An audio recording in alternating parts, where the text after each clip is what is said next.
Hello दोस्तों, आनंद लेखनी blog में सबका हार्दिक स्वागत है। सबके मंगल भविष्य की कामना के साथ आज मंगलवार का दिन है, हनुमान जी का दिन है। आज ही दोस्तों षटतिला एकादशी का पुण्य पर्व है। माघ माह में पड़ने वाली षटतिला एकादशी भगवान विष्णु को समर्पित है और विधि विधान के साथ इसकी पूजा की जाती है। दोस्तों, पौराणिक कथाओं के अनुसार षटतिला एकादशी पर काले तिल और काली गाय का दान करने का हमारे शास्त्रों में विधान है। हजारों सालों की तपस्या के बराबर इस दान को माना गया है। षटतिला एकादशी को तिल के प्रयोग से अनेकों जीवन की बाधाएं दूर होती हैं और ग्रहों की स्थिति मजबूत होती है, अनुकूल वातावरण बनता है और पारिवारिक दरिद्रता का अंत होता है। आज के दिन दोस्तों तिल का दान बहुत ही शुभ और शुभकारी माना गया है और यह जीवन के पापों का अंत करने का उपवास होता है।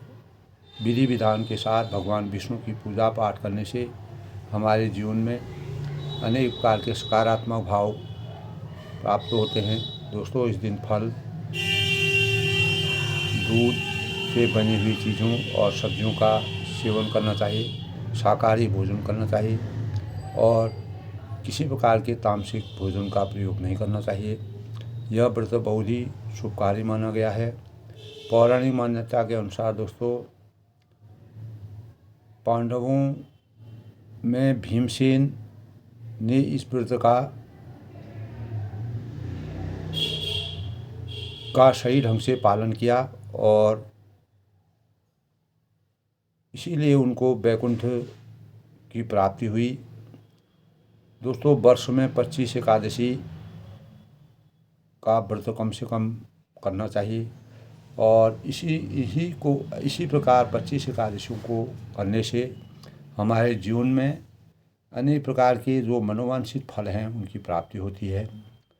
विष्णु भगवान सत्यनारायण देव, महालक्ष्मी की पूजा करने का विधान है। विष्णु भगवान को पीले वस्त्र, पीले फूल और पीली वस्त्रों का भोग लगाना चाहिए और पीले फलों का भोग लगाना चाहिए। तुलसी के दल भगवान विष्णु को बहुत प्रिय हैं। भगवान विष्णु को चावल और इस दिन दोस्तों विधि विधान के साथ पूजा पाठ और विष्णु भगवान की आरती, पूजा, ध्यान और उपवास करने के तदंतर चावल का दान करना बहुत ही शुभ कार्य माना गया है। भगवान विष्णु इससे खुश होते हैं और इस दिन दोस्तों जौ है, बैगन है, सेमफली का कतई प्रयोग नहीं करना चाहिए। और निर्जला एकादशी का व्रत दोस्तों हमारे सभी एकादशियों में निर्जला एकादशी सबसे महत्वपूर्ण है। उसी प्रकार दोस्तों आज षटतिला एकादशी को भी हमको विधि विधान से पूजा पाठ करने से, तिल का दान करने से और तिल के काले तिल का से पूजा करने से और गाय को कुछ न कुछ हरा चारा और गाय को खिलाना चाहिए। गाय का दान तो बहुत ही शुभ माना गया है। इस प्रकार दोस्तों हमारे पौराणिक विधानों के अनुसार षटतिला एकादशी माघ मास में पड़ती है और विधि विधान के साथ इसका उपवास करने से, व्रत करने से और भगवान विष्णु का ध्यान लगाने से हमारी अनेक प्रकार की मनोवांछित कामनाएं पूरी होती हैं। सबके मंगल भविष्य की कामना के साथ सभी को दोस्तों आज षटतिला एकादशी की शुभकामनाएं। भगवान विष्णु सबके जीवन में उन्नति करें। हमें दोस्तों अनेक चीज़ों के एकादशी का व्रत बहुत ही शुभ माना जाता है। इस दिन दोस्तों खास तौर से परिवार में किसी को भी चावल नहीं खाने चाहिए, इस प्रकार का विधान है। एकादशी का व्रत बहुत ही शुभ कार्य माना जाता है और भगवान विष्णु की उपासना करने से मनोवांछित फलों की प्राप्ति होती है और हमारे जीवन के अनेक प्रकार के कष्ट हैं, संकट हैं, पारिवारिक क्लेश हैं और ये सब दूर होते हैं और हमारी भावनाएं में सकारात्मक ऊर्जा की प्राप्ति होती है और हमारा जीवन शांति का आभास होता है। इस प्रकार दोस्तों भगवान विष्णु की उपासना पूजा ध्यान करने से हमें एकादशी के व्रत को, इसकी कथा का श्रवण करना चाहिए। नियमतः कथा का श्रवण करके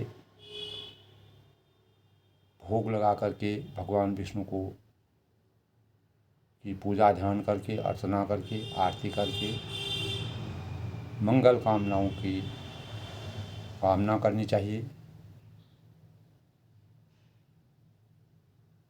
इस प्रकार दोस्तों आज सौतेला एकादशी के शुभ अवसर पर सबके मंगल भविष्य कामना के साथ सबके जीवन में खुशियाँ रहें, प्रसन्नता रहें और एकादशी का व्रत बहुत ही फलदायी होता है। हमारे जीवन में अनेक प्रकार के नई ऊर्जा का संचार करता है। भगवान विष्णु का आशीर्वाद हमारे जीवन में नए भावों का संचार करता है और हमारे मन को शांति प्राप्त करता है। सबके मंगल भविष्य की कामना के साथ सभी को मेरा नमस्कार, सभी को आशीर्वाद। दोस्तों आज सौतेला एकादशी के अवसर पर मैं सबके मंगल भविष्य की कामना करता हूँ। आनंद लेखनी ब्लॉग में सबका हार्दिक स्वागत है।